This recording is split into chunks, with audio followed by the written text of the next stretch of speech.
माधव भाऊजींना न सांगता हे लग्न होतंय आणि तुम्हाला हे माहित असूनही तुम्ही माधव भाऊजींना सांगत नाही आहात. चुकतंय तुमचं इथं. भूमीचं आयुष्य बर्बाद होईल त्या मुलाशी लग्न करून.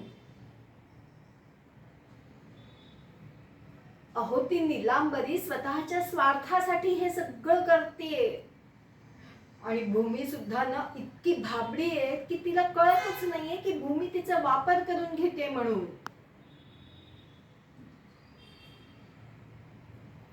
उद्या माधव भाऊजींना जर हे कळलं की हे सगळं तुम्हाला माहित असून तुम्ही त्यांना सांगितलं नाही तर मग काय कराल? इतके दिवसाचं भावाचं नातं जपलेलं एका क्षणात संपुष्टात येईल.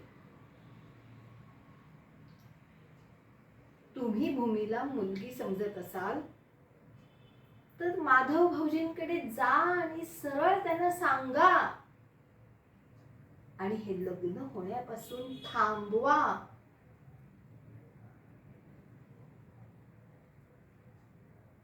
तुम्ही नाही जाणार? ठरलंय तुमचं? ठीक आहे, मग मी जाऊन लग्न मोडते. लोकांच्या नजरेत मी वाईट झाले तरी मला फरक पडत नाही, पण भूमी सोबत काहीही चुकीचं व्हायला नकोय.